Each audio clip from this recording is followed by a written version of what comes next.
저는 아침 저녁으로요, 큰 가방을 메고 아무 표정 없이 터덜터덜 집에서 학교로, 또 학교에서 학원으로 바삐 발걸음을 옮기는 고등학생들을 보면요, 마음이 그렇게 짠합니다. 여러분, 우리나라 고등학생들의 삶은 말하지 않아도 다들 잘 아시죠?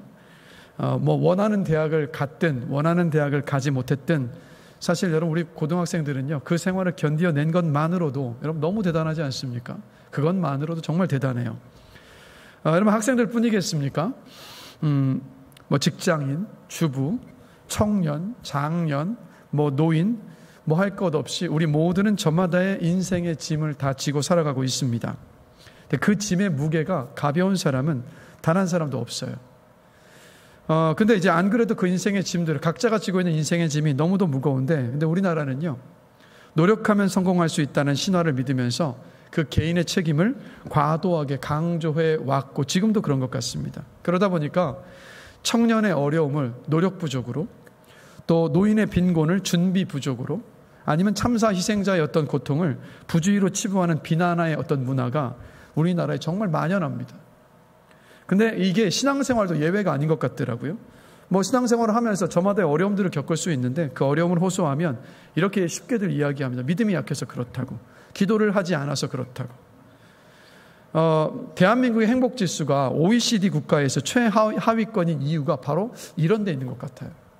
그래서 오늘은 여러분, 우리가 참 위로와 격려가 필요한데, 위로와 격려에 대해서 함께 좀 살펴보면서 좀 은혜를 나누고 싶습니다. 자, 오늘 본문 열왕기상 19장인데, 이 열왕기상 18장을 보면 어떤 사건이 나오냐면, 여러분이 한 번쯤은 들어보셨을 갈멜산에서 엘리야 선지자가 하나님을 버리고 바알과 아세라 우상을 섬기는 선지자 850명과 홀로 맞서서 싸웠던 그 놀라운 승리의 이야기가 열왕기상 18장에 기록이 되어 있습니다. 엘리야는 그 갈멜산에서 전심으로 하나님께 기도해서 850대 1의 놀라운 승리를 경험했습니다. 그런데 그 놀라운 승리의 기쁨이 채 가시기도 전에 당시 북이스라엘의 왕이었던 아합의 아내 이세벨이 엘리야에게 이렇게 강력하게 도전을 해옵니다. 오늘 본문 2절입니다. 내가 내일 이맘때에는 반드시 내 생명을 저 사람들 중 한 사람의 생명과 같게 하리라. 그렇게 하지 아니하면 신들이 내게 벌 위에 벌을 내림이 마땅하니라.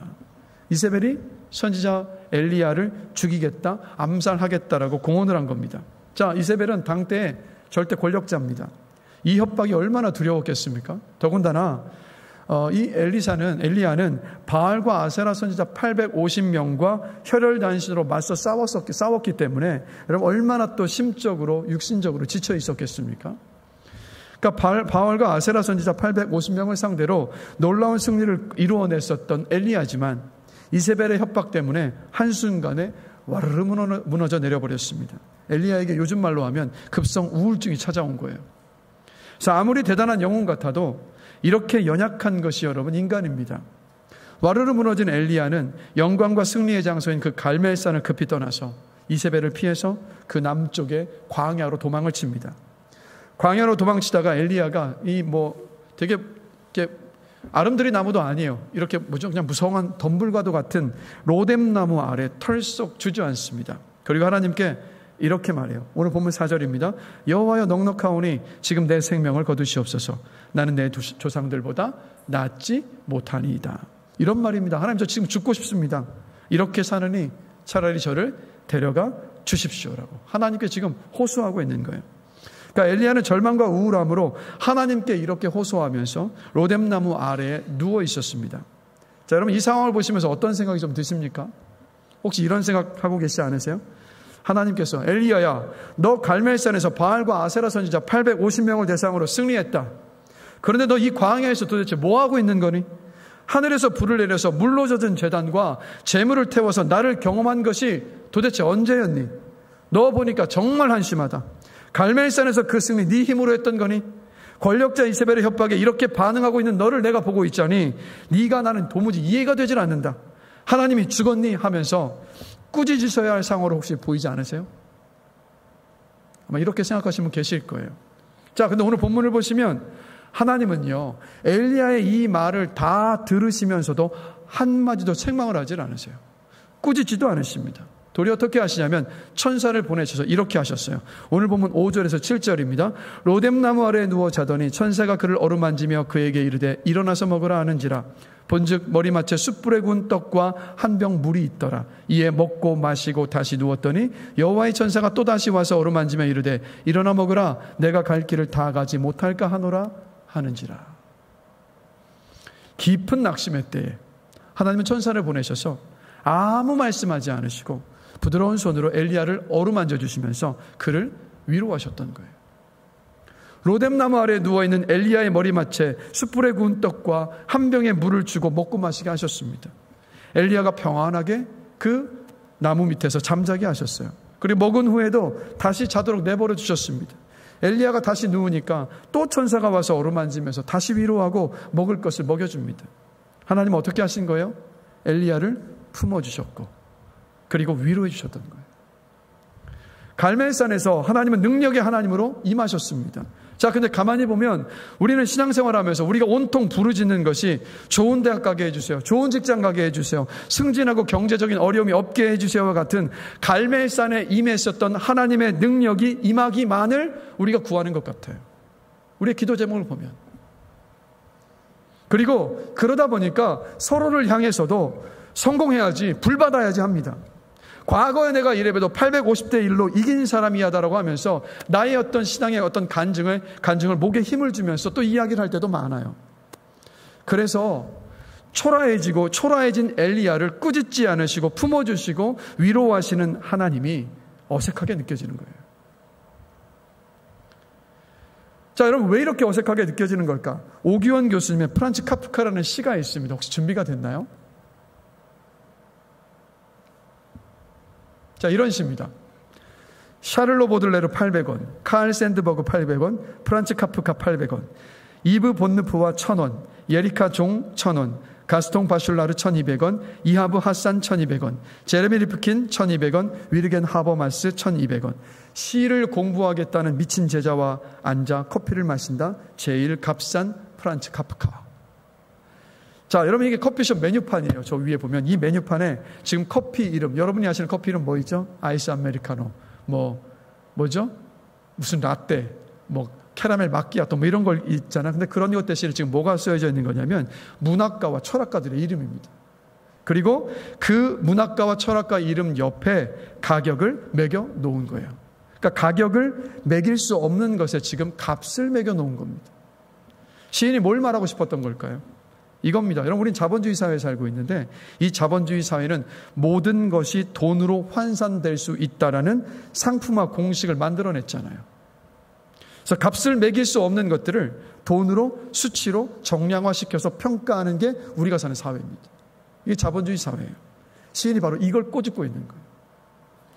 그러니까 우리 사회는 한 사람의 존재의 가치를 어떻게 평가하냐면 연봉이 얼마냐, 몇 평짜리 집에 살고 있느냐, 어떤 차를 끌고 있느냐, 또 은행 계좌의 잔고는 얼마냐, 성적은 어땠고, 어떤 대학교를 나왔고, 그리고 목회자를 평가할 때도 그렇죠. 교회를 얼마나 성장시켰느냐, 성장시키지 못했느냐로 그 사람의 존재의 가치를 평가합니다.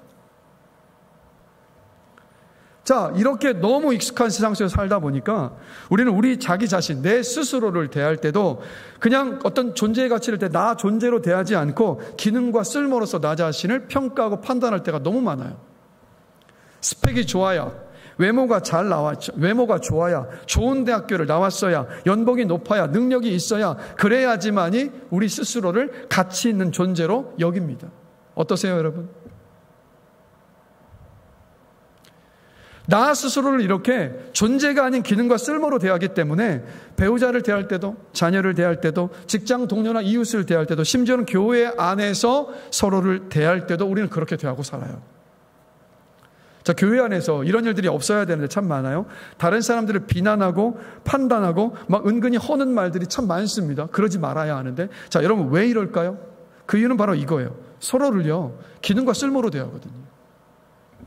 이렇게 일을 해야 이렇게 결과를 내야 하는데 왜 그렇게 하지 못하는 거예요? 내가 볼 때 이 정도까지는 해야 되는데 그렇게 못 미친다는 겁니다. 그러니까 세상에서 살면서 기능과 쓸모로서 존재의 가치를 평가받으면서 살고 있는데 교회에 와서까지도 세상과 똑같이 서로가 서로를 기능과 쓸모로서 그 존재의 가치를 평가하고 대할 때가 너무 많은 거예요. 세상에서 그런 삶을 살다가 지친 세상 속에서 위로를 받는 것이 교회가 되어야 되는데 교회도 똑같다 보니까 우리는 위로를 받을 곳이 없어요. 쉴 곳이 없는 거예요. 그래서 성과도 냈고 성공을 냈지만 그렇게 외롭고 고달픈 것 같아요. 여러분, 예수님께서 공생애를 시작하시기 전에 아시는 것처럼 광야에서 마귀의 시험을 받으셨습니다. 그 가운데 마귀가 한 가지 시험을 뭐라고 했냐면 예수님 보고 돌로 떡을 만들라고 유혹을 합니다. 근데 이 마귀의 유혹이 단순하게요, 굶주림의 문제를 해결해봐라 이런 게 아니에요. 그 핵심은 그게 아닙니다. 자, 마귀가 유혹했던 유혹을 마태복음 4장 3절인데 함께 한번 보겠습니다. 같이 한번 읽겠습니다. 시험하는 자가 예수께 나와서 이르되 내가 만일 하나님의 아들이거든 명하여 이 돌들로 떡덩이가 되게 하라. 자, 사탄이 뭐라고 말하냐면 네가 만일 하나님의 아들이거든, 그러니까 돌을 떡으로 만들면 네가 하나님의 아들이라는 것을 인정해 주겠다는 말이에요. 다시 말해서 또 돌을 떡으로 만드는 능력으로 네가 하나님의 아들이라는 것을 증명해 봐라. 지금 사탄이 이렇게 예수님을 유혹하고 있는 겁니다. 한마디로 예수님 어떻게 취급한 거예요? 상품 취급한 거예요. 네 능력 보여주면 인정해 줄게. 네가 이 돌을 가지고 떡으로 만들면 그러면 진짜 네가 하나님의 아들이라는 것 내가 인정해 줄게라고 대했던 겁니다. 자, 그런데 여러분 이걸 아셔야 돼요. 마귀가 노리는 게 바로 이겁니다. 사탄이 노리는 것이 바로 이거예요. 사탄은 우리가 서로의 어떤 소유와 능력으로 서로가 서로를 상품화시키며 비인격화하며 살도록 만들고 있습니다. 이 세상이 그래요. 서로를 기능으로 쓸모로 대하고 또 여기게 만듭니다. 이게 우리가 사는 세상이잖아요. 자, 그러나 예수님은 이 사탄의 계략에 넘어가지 않으시고 이렇게 말씀을 하세요. 마태복음 4장 4절입니다. 같이 읽겠습니다. 예수께서 대답하여 이르시되 기록되었으니 사람이 떡으로만 살 것이 아니요 하나님의 입으로부터 나오는 모든 말씀으로 살 것이라 하였느니라 하시니, 자, 기록되었으라고 말씀하셨고 하나님의 입으로부터 나오는 모든 말씀으로 살 것이다라고 예수님께서 말씀하셨어요. 자, 이게 무슨 뜻이냐면 예수님은 자신의 그 정체성, 자신의 그 존재 가치를 사람들이 인정하는 능력에서 찾지 않으시고 어디에서 찾으셨다는 거예요? 하나님의 말씀에서 찾으신 거예요. 자, 마귀의 이 시험을 받기 전에 세례를 예수님께서 받으셨거든요. 요단강에서 세례 요한에게 세례를 받으셨는데 요단강문에서 세례를 받으시고 나오시자마자 하늘로부터 하나님께서 예수님께 이렇게 말씀하셨어요. 마태복음 3장 17절입니다. 같이 읽겠습니다. 하늘로부터 소리가 있어 말씀하시되 이는 내 사랑하는 아들이요 내 기뻐하는 자라. 하나님이 예수님을 보시면서 너무 기뻐하신 거예요.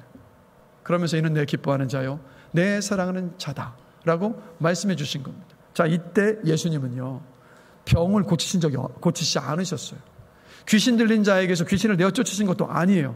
정말 능력과 권위 있는 그 말씀을 선포하신 것도 아니에요. 하나님의 뜻에 순종하셔서 십자가를 지시지도 않으셨습니다. 하나님은 예수님이 하나님의 마음에 드는 어떤 일을 해서가 아니라 하나님의 뜻에 순종해서가 아니라 그냥 그 순간에 예수님을 그 존재 자체로 너무도 기뻐하셨고 사랑하셨던 거예요. 그래서 예수님은 이렇게 말씀하신 겁니다. 돌을 떡으로 만들던 만들지 않던 상관없이 하나님은 나를 사랑하는 내 아들이라고 말씀하셨다. 그렇기 때문에 나는 하나님의 아들이다라고 사탄에게 선언하셨던 겁니다. 나는 상품이 아니라, 나는 기능이 아니라, 나는 쓸모가 아니라 하나님이 기뻐하시고 사랑하시는 존재라고 예수님은 선언하셨던 거예요. 자, 여러분 오늘 본문을 보시면 하나님은 엘리야를 대하실 때도 기능과 쓸모가 아닌 그냥 존재로 대하셨습니다. 하나님 엘리야가 하나님의 말씀을 대언하는 선지자였기 때문에 기뻐하신 게 아니라 갈멜산 꼭대기에서 믿음으로 바알과 아세라 선지자 850명과 맞서 싸워서 이겼기 때문이 아니라 그냥 엘리야라는 그 사람의 그 존재 자체를 인정하셨고요. 기뻐하셨고 사랑하셨습니다. 엘리야에게 이룬 어떤 성과나 결과를 그래서 보지를 않으셨어요. 그래서 엘리야의 고통, 엘리야의 우울함, 엘리야의 두려움, 엘리야의 낙심을 이해하셨고 수용하셨던 거예요. 아무 말씀하지 않으시고 먹이시고 그리고 마시게 하셨습니다. 하나님 엘리야의 인생 속에서 가장 어둡고 외로웠던 그 순간에도요 변함없는 사랑으로 엘리야와 함께 하셨던 거예요. 갈멜산 꼭대기에서 믿음으로 대담하게 말씀을 선포했을 때 그때 엘리야를 사랑하셨던 것과 똑같이 로뎀나무 아래서 하나님 저를 좀 죽여주십시오. 차라리 죽는 것이 낫겠습니다라고 죽기를 바랄 그 순간에도 똑같이 사랑하셨다고요. 여러분, 우리도 엘리야처럼요, 믿음을 가지고 삶의 문제들을 대면하고 풀어갑니다. 다른 사람들에게 그 이야기들을 간증하기도 해요. 그러다가도요, 누군가의 말 한마디 때문에, 내 뜻대로 움직이지 않는 그 상황 때문에, 갑자기 닥쳐온 고난 속에서 엘리야처럼 낙심하고 좌절하고 두려워하고 우울함에 빠지기도 합니다. 그 상황과 문제 자체가 우리에게 고통을 가져와요. 그러나 우리 내면의 진짜 고통은요, 그 상황과 그 문제 자체가 주는 고통이 아니잖아요.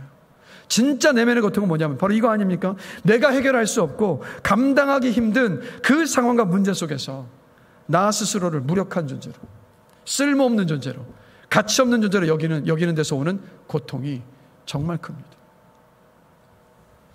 우리가 비교하며 경쟁하며 이 세상을 살면서 겪는 고통은 다른 게 아니라 존재가 아닌 도구와 상품과 쓸모로 스스로를 취급하고 다른 사람들을 취급하고 그렇게 또 다른 사람도 나를 취급하는 데에서 오잖아요. 이 고통이 정말 큽니다. 그래서 이런 우리에게 뭐라가 필요하냐면 위로가 필요하다고요. 위로는 뭡니까? 아픈 마음을 달래주고 그 마음을 회복시켜주는 거예요. 그래서 우리가 어떤 위로가 필요하냐면 먼저는요, 하나님의 위로가 필요합니다. 여러분. 하나님의 위로가 필요해요. 창세기 1장을 보시면 하나님께서 5일 동안 모든 우주 만물을 만드시고 난 다음에 똑같이 매일 기록된 말이 있어요. 맨 마지막에 하나님이 보시기에 좋았더라. 자, 그런데 6일째 하나님의 형상을 따라서 사람을 창조하시고는 표현이 조금 다릅니다. 하나님이 보시기에 심히 좋았더라. 심히 좋았더라. 자, 하나님은 말씀으로 무에서 존재를 창조하셨습니다. 그냥 그 존재 자체로 그렇게 기뻐하신 거예요.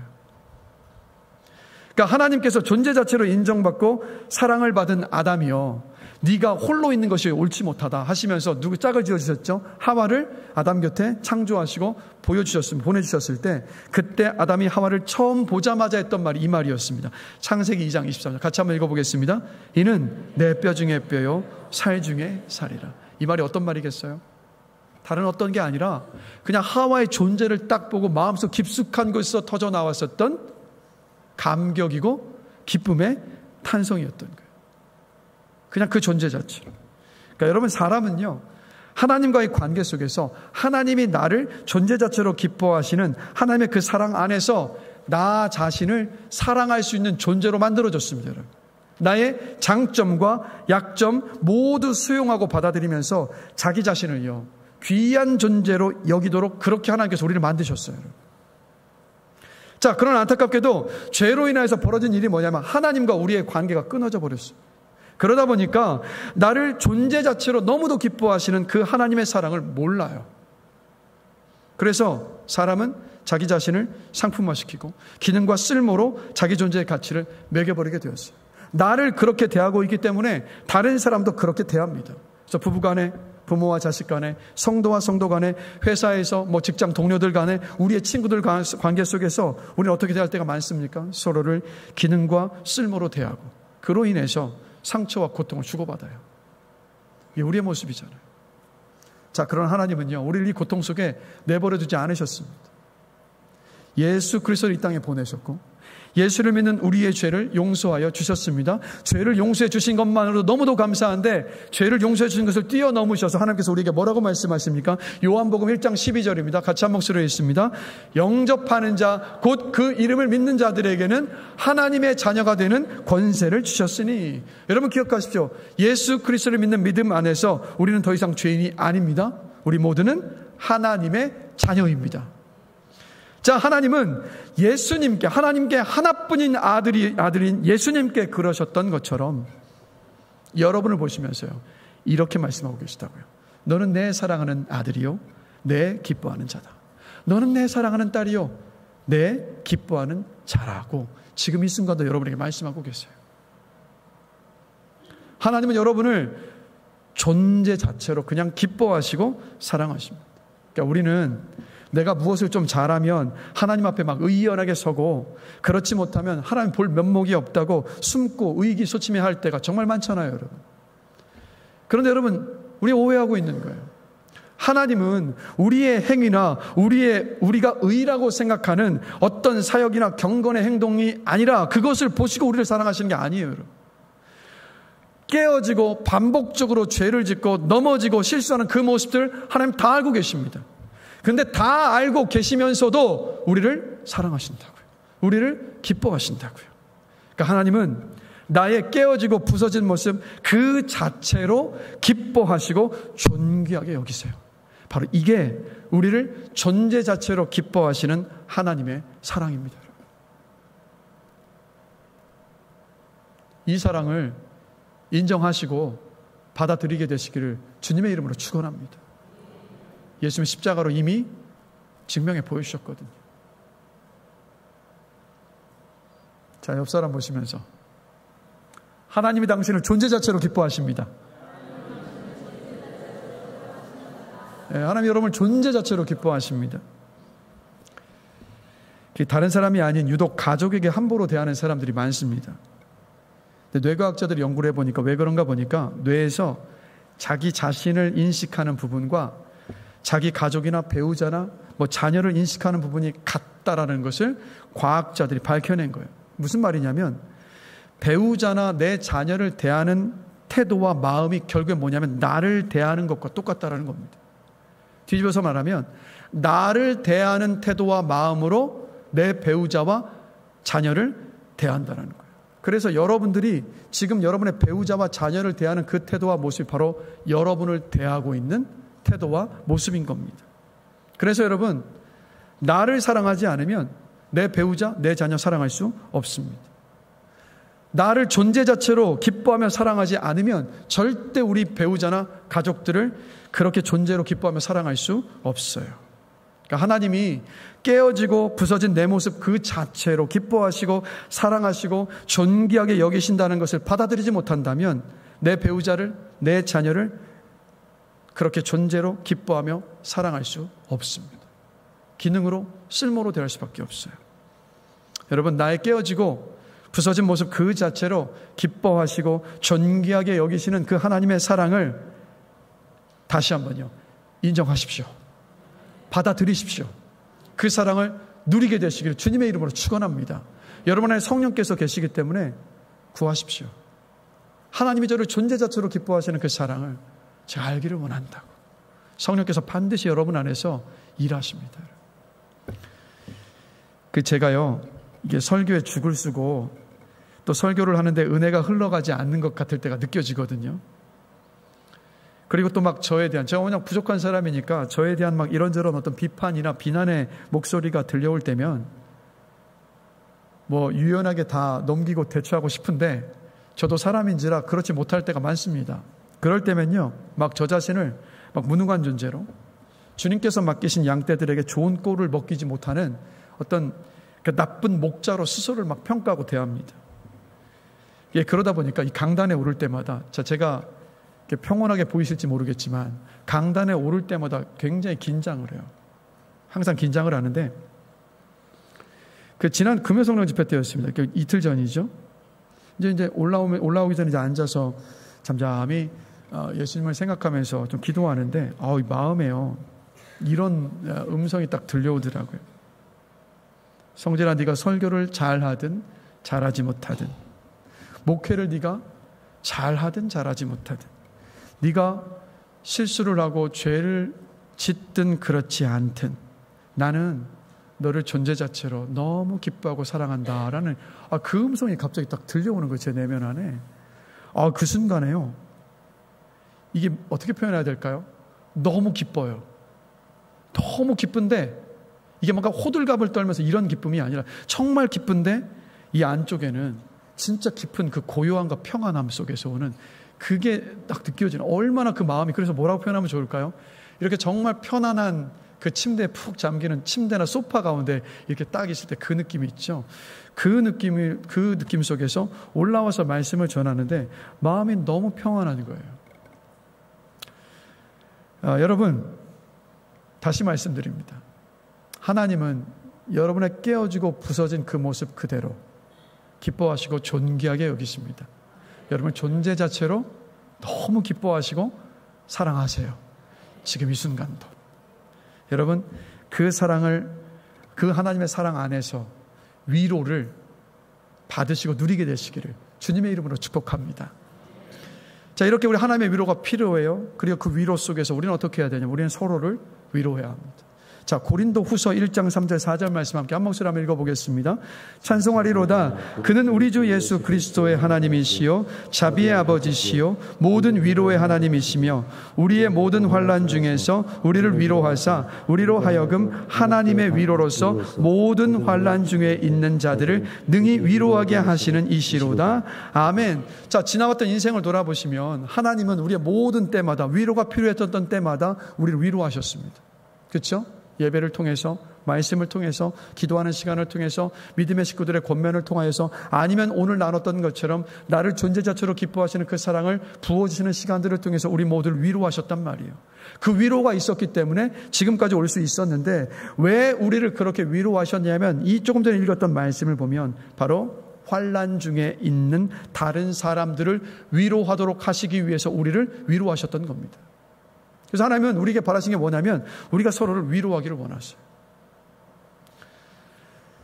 자, 그런데 문제는 뭐냐면 우리는 누군가를 위로하는 그 순간조차도요, 나의 능력과 가치를 드러내는 기회로 삼으려 할 때가 정말 많아요.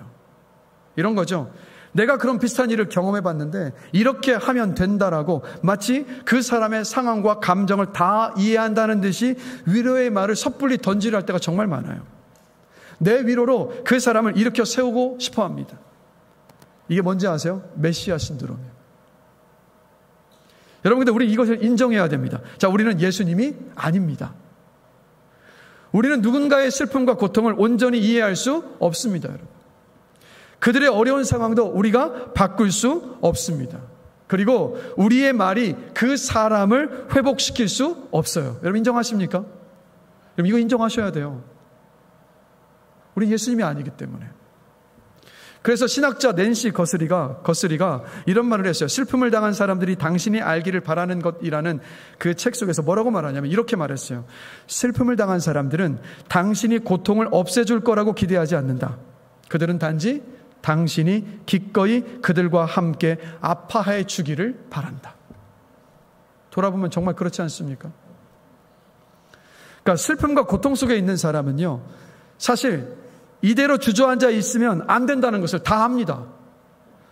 믿음으로 일어서야 된다는 것도 알아요.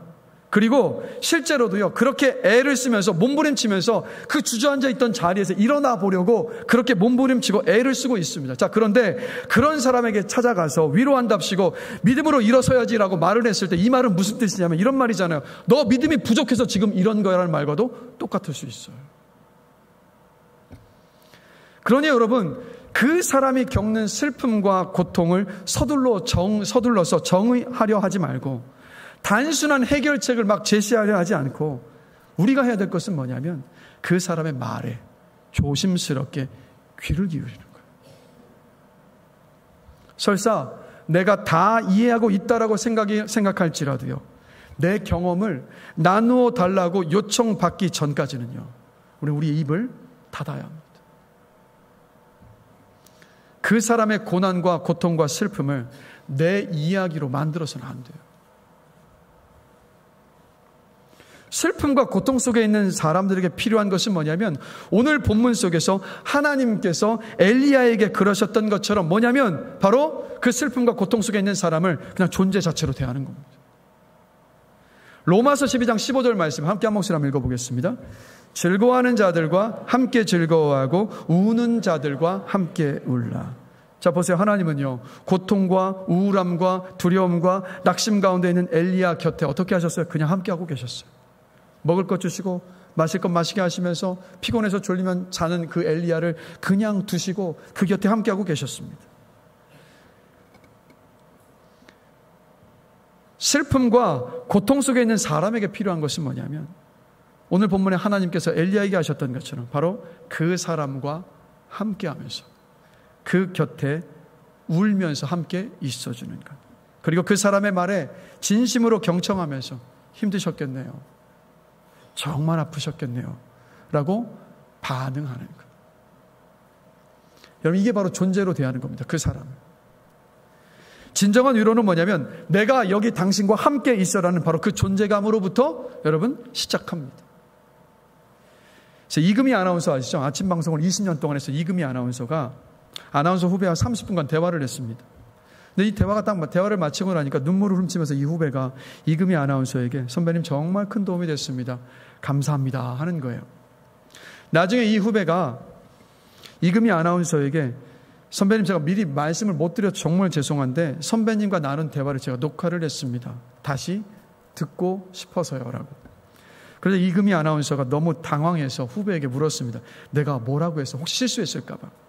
그랬더니 이 후배가 이렇게 말하더래요.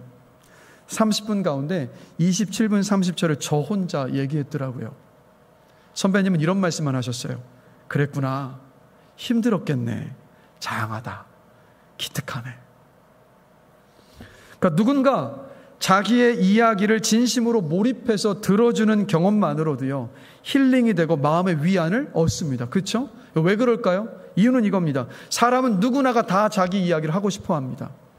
그런데 내가 하는 말에 전적으로 귀 기울여 주는 사람이 없어요. 가족이나 친구조차도 그렇게 귀를 기울여 주지를 않습니다. 여러분, 이 말이라는 것에는요, 그 사람의 마음과 생각과 가치관과 감정이 담겨 있습니다. 그렇기 때문에 말을 들어주면서 그 말에 공감해 주는 건 뭐냐면 바로 그 사람의 존재를 인정해 주는 거예요. 엘리야가 그렇게 절망 가운데 있다가 일어설 수 있었던 이유는 뭐냐면 그가 낙심해서 쏟아냈던 하나님 앞에서 하지 말할 이야기 아니에요. 저 죽고 싶습니다. 저를 좀 데려가 주십시오라는 이 말까지도 하나님은 어떻게 하셨어요? 다 들어주시잖아요.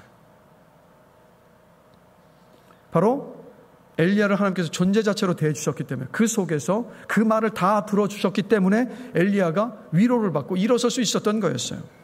이 자리에 우리 목자분들 계시는데 우리 목자분들 목장에서 말씀의 은혜를 나누는 시간에 많은 말 하려고 하지 마세요. 그냥 그러셨군요. 힘드셨겠어요. 은혜 나눠주셔서 너무 감사해요. 그냥 이렇게만 하시면 돼요. 사실 이 말씀 준비하면서 저 자신을 정말 많이 돌아보고 회개했습니다. 이게 목사다 보니까요, 성령들 만날 때마다 이제 메시아 신드롬에 빠진 것처럼 내가 무언가 도움되는 말을 해야 된다. 이 어려움 속에서 이렇게 세워야 된다. 막 이런 마음에 사로잡혀가지고 말을 정말 많이 했더라고요, 제가. 그래서 아니다. 이게 아니라 그 주님께서 하실 일이니까 들어주자. 이 마음속에 결단을 하게 됩니다. 여러분, 우리 진심으로 경청하고 반응하면서 우리 서로 존재를 인정해 줄 수 있게 되길 주님의 이름으로 간절히 기도합니다. 함께 있어주면서 공감해주고 울어주면서 위로의 통로가 되시기를 주님의 이름으로 축복합니다. 자, 하나님 엘리야 곁에 함께 하시면서 엘리야의 존재를 인정해 주시면서 그를 위로하셨습니다. 그런데 위로를 멈추지를 않으셨어요. 자, 엘리야가 하나님께 제가 바알과 아세라 선지자를 다 죽였어도 하나님 보십시오. 이스라엘 백성들 하나도 변하지 않았습니다. 하나님을 섬기는 사람은 저밖에 남지를 않았습니다라고 하나님께 호소를 합니다. 그리고 또 하는 말이 그리고 하나님 보십시오. 저밖에 안 남았는데 저 이세벨이 여전히 제 생명을 빼앗으려고 저를 죽이려고 저를 이렇게 따라오고 있지 않습니까? 라고 하나님께 호소를 합니다. 자, 그러자 하나님이요, 오늘 함께 읽은 본문이죠. 15절에서 18절까지 말씀을 이렇게 말해요. 우리 같이 한번 읽어보겠습니다. 너는 내 길을 돌이켜 광야를 통하여 다메섹에 가서 이르거든 하사엘에게 기름을 부어 아랍 왕이 되게 하고 너는 또 nim시의 아들 예후에게 기름을 부어 이스라엘의 왕이 되게 하고 또 아벨무올라 사밧의 아들 엘리사에게 기름을 부어 너를 대신하여 선지자가 되게 하라. 하사엘의 칼을 피하는 자를 예후가 죽일 것이요 예후의 칼을 피하는 자를 엘리사가 죽이리라. 그러나 내가 이스라엘 가운데 7,000명을 남기리니 다 바알에게 무릎을 꿇지 아니하고 다 바알에게 입맞추지 아니한 자니라. 하나님 이렇게 말씀하세요. 이 말씀 이런 뜻이잖아요. 네가 그렇게 두려워하는 그 아합과 이세벨을 내가 심판할 것이다. 그리고 지쳐있는 너의 뒤를 이어서 내가 엘리사를 세워서 그를 통해서 일하겠다. 그리고 너는 너 혼자밖에 없다라고 말하는데 바알에게 입맞추지 않은 7,000명을 내가 남겨두었다. 그러니 엘리야야, 다시 일어서라. 하나님 이렇게 말씀하신 거예요. 격려하셨던 거죠. 여러분, 격려가 뭡니까? 말과 태도와 행동으로 상대방을 세워주고 다시 앞으로 나아갈 힘과 소망을 주는 게 바로 격려입니다. 하나님 이렇게 엘리야를 격려하셨던 거예요. 여러분, 우리는 서로를 위로해야 하지만 위로를 넘어서서 우리는 또 격려하는 자리에까지 갈 수 있어야 합니다. 자, 그럼 우리가 어떻게 격려할 수 있을까요? 자, 여러분, 우리 고난과 슬픔 가운데 있다 보면 내 문제나 아픔이 크게 보이고 하나님은 작게 보이잖아요. 엘리야가 그랬습니다. 그러니까 엘리야는 이세벨을 두려워하면서 무력해진 자기 자신과 그리고 눈에 보이는, 그러니까 자기가 바라보는 그 현실만을 바라보고 있었던 거예요. 자, 그런데 하나님은 그런 엘리야의 시선을 어떻게 하신 거예요? 역사를 주관하시고 공의로 심판하시는 하나님께로 돌리게 만들었습니다. 시선을 하나님께로 조정하도록 돕는 것, 바로 이게 격려하는 말이에요. 그래서 말씀을 준비하면서 이렇게 여러 가지 자료를 찾다 보니까 미국의 젠센 프랭클린 목사님의 격려의 3가지 방법이라는 말씀을 좀 듣게 됐습니다. 근데 그 가운데서 목사님이 격려했던 3가지가 있는데 이게 참 힘이 되더라고요. 격려가 되더라고요. 그래서 그 말씀을 그대로가 아니라 또 제 나름대로 정리를 해석을 한 것을 여러분과 함께 나눌게요. 여러분에게 이 말씀들이 격려가 되었으면 좋겠어요. 첫 번째입니다. 여러분은 여러분이 생각하는 것보다 훨씬 더 중요한 존재들입니다. 자, 하나님께서 여러분을 살리시기 위해서 누구를 내어주셨죠? 예수님입니다. 자, 하나님께 예수님은 어떤 분이십니까? 가장 사랑하시는 하나뿐인 독생자예요. 그러면 하나님께서 가장 사랑하시는 예수님을 우리 각자 여러분을 위해서 기꺼이 내어주셨다면 이건 무슨 말이에요? 하나님이 여러분을 그만큼 사랑하신다는 뜻이고 그만큼 하나님께 여러분이 중요한 존재라는 말이잖아요. 기억하십시오. 여러분은요, 하나님께서 독생자 예수 그리스도를 내어주시고 여러분을 살리실 만큼 여러분은 여러분이 생각하는 것보다 훨씬 더 중요하고 가치 있는 존재입니다. 자, 두 번째입니다.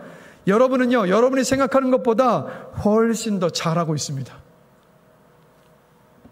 자, 여러분에게 문제가 있을 수 있지만 여러분이 생각하는 것보다 훨씬 더 잘 해낼 수 있습니다. 지금도 여러분 잘하고 계세요. 원래 계획했고 내가 바라던 모습이 아닐 수 있겠지만 기억하십시오. 여러분은 예전의 모습에 머물러 있지 않으니까요. 자, 빌립보서 1장 6절 말씀 보시겠습니다. 같이 읽겠습니다. 너희 안에서 착한 일을 시작하신 이가 그리스도 예수의 날까지 이루실 줄을 우리는 확신하노라. 아멘. 자, 예수를 믿고 구원받은 그날부터 여러분 안에서 착한 일을 시작하신 하나님께서, 예수님께서 이 땅에 다시 오시는 그날까지, 여러분이 육신의 생을 마치고 하나님 아버지 앞에 서는 그때까지 여러분 안에 시작하신 그 선한 일, 즉 예수님을 닮아가는 그 일을 반드시 이루실 것이기 때문입니다. 여러분은 하나님의 은혜 아래에 있어요. 은혜 속에 있습니다. 그러니 포기하지 마십시오. 멈추지 마십시오.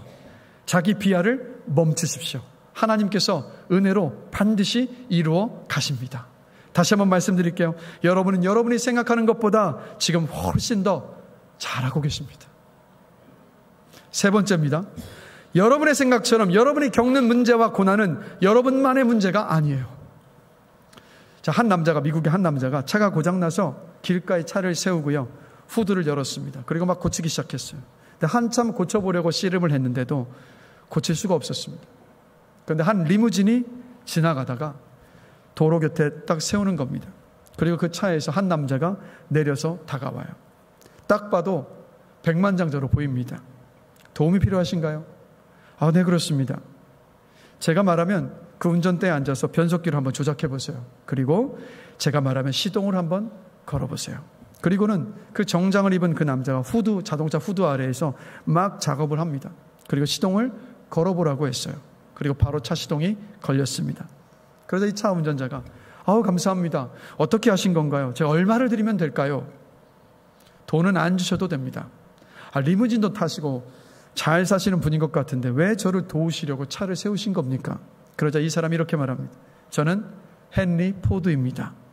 당신이 탄 차를 만든 사람이 바로 저입니다. 길가에 고장난 채로 서 있는 차를 보면서 아무 일도 하지 않는 것이 너무 괴로워서 그래서 차를 세우고 당신을 도왔습니다 라고 이야기를 하더래요. 자, 여러분, 여러분은요 하나님의 걸작품입니다. 아멘이십니까? 자, 옆 사람 보시면서 축복합시다. 당신은 하나님의 걸작품입니다. 자, 여러분, 어떤 작가가, 화가가 작품을 만들잖아요. 그럼 그 작품을 만들면 작품에 흠이 생기거나 문제가 생기면 절대 버리지 않습니다. 어떻게 하죠? 고쳐요. 왜요? 작품이니까. 작품이니까. 자, 여러분은 하나님의 걸작품입니다. 자, 그래서 하나님은 우리가 하나님이 지으신 대로 살지 못하는 모습을 바라보시면서 아파하시거든요. 그러니까 하나님은 우리를 그런데 아파하시면서 우리를 다른 것으로 바꾸시거나 우리를 포기하지 않으십니다. 어떻게 하시냐면 우리가 하나님의 걸작품이기 때문에 우리를 고치세요. 미성숙한 우리의 인격의 문제, 틀어지고 깨어진 모든 관계의 문제들, 재정의 문제, 건강한 문제가 되었든 이 모든 문제 속에 있는 저와 여러분들은 하나님은 어떻게 하고 계시냐면 지금도 고치시고 계시고 우리에게 구원의 은혜를 베푸시고 계십니다. 무슨 말이냐면 내가 아니라 하나님께 달려있어요, 여러분. 내가 아니라 하나님께 달려있습니다. 그리고 우리가 신앙생활을 하면서 염려하고 두려운 일이 바로 이 일이 있어요. 이거예요. 자, 하나님의 공의는 뭐냐면 심은 대로 거두게 하시는 것이 하나님의 공의입니다. 그래서 믿는 사람이든 믿지 않는 사람이든 심은 대로 거두게 하시는 게 하나님이에요. 자, 그런데 우리는 연약해서 실수를 하고 잘못할 때가 있어요. 그리고 잘못된 선택을 할 때도 있습니다. 자, 그럴 때면 어떤 마음이 드세요? 내 연약함과 내 실수 때문에, 나의 잘못된 선택 때문에 하나님이 그에 마땅한 결과와 열매를 거두게 하실 것이라는 생각 때문에 두려워지고 염려가 찾아오고 때로는 낙심이 올 때가 있잖아요. 자, 그런데 여러분, 이것을 꼭 기억하셔야 합니다. 하나님은 여러분을 존재 자체로 기뻐하시는 아버지시라고요. 그렇기 때문에 우리가 실수하고 잘못하고 잘못된 선택을 내린다 할지라도 우리 아버지 하나님 어떻게 하실까요? 우리의 그 모든 것 백업해 주십니다. 모든 것 백업해 주세요. 그러니 용기를 내십시오. 힘을 내시라고요. 우리는 그 아버지 하나님의 손길 안에서 모든 순간을 살아가는 하나님의 아들이고 딸들입니다. 우리 서로를 보면서 한번 격려해 보겠습니다. 저를 따라서요. 오늘 조금 전에 했었던 그 세 가지로요. 자, 한번 옆 사람 보시면서요. 당신은 당신이 생각하는 것보다 훨씬 더 중요한 존재입니다. 자, 또 보시면서 당신은 당신이 생각하는 것보다 훨씬 더 잘하고 있습니다. 마지막입니다. 당신의 생각처럼 당신이 겪는 문제와 고난은 당신만의 문제가 아닙니다. 당신이 아니라 하나님께 달려 있습니다. 격려가 되십니까? 우리 이렇게 격려하면서 하십시다. 말씀을 마무리하겠습니다. 우리 찬양팀 다 올라와 주실까요? 저는 요즘요, 제 아내가 저에게 해주는 그 말 때문에 정말 큰 위로와 격려를 받습니다. 이 말이에요. 당신은 존귀한 사람이에요. 당신은 하나님이 사랑하시는 사람이에요. 이런 이 말이요. 이 말이 너무 큰 위로와 격려가 돼요. 죄송합니다. 만약 여러분들이요, 저를 다 손가락질하고 삿대질하고 비난하고 원망한다 할지라도 그런 가운데서 제 아내가 저를 변함없이 당신은 정말 존귀한 사람이에요. 당신은 하나님께서 정말 사랑하시는 사람이에요 라고 제 아내가 저에게 그렇게 위로하고 격려해 준다면요, 저는요 절대 무너지지 않습니다. 절대 무너지지 않아요. 왜요? 사랑하는 사람이 나를 그렇게 위로해 주고 격려해 주는데 어떻게 무너집니까? 절대 무너지지 않아요. 그러니 여러분, 우리 힘들고 어려운 이 세상을 살아가고 있고 각자의 저마다의 무거운 인생에 짐을 지고 살아가고 있는데 우리 서로 위로하고 격려하면서 사십시다. 그런데 이 위로하고 격려해야 될 그 일들을 너무 막 거창하게 교회에 가서 위로하고 격려하자, 저 멀리 어떤 뭐 필리핀, 아프리카 땅에 가서 그들을 위로하고 격려하자, 거창하게 생각하지 마시고 여러분 곁에 가장 가까이에 있는, 여러분이 가장 사랑하고 여러분을 가장 사랑하는 여러분의 배우자, 여러분의 자녀, 여러분의 부모를 먼저 위로하고 격려하며 사시게 되시기를 주님의 이름으로 축복합니다. 그럴 때 또 교회에 와서 우리가 서로가 서로를 격려하며 살 수 있잖아요. 자, 저를 따라서 한번 우리 마지막으로 고백하며 말씀 마치겠습니다. 위로하고 격려하며 살겠습니다. 옆 사람 보시면서 위로하고 격려하며 삽시다. 그런 우리가 되기를 주님의 이름으로 간절히 축원합니다.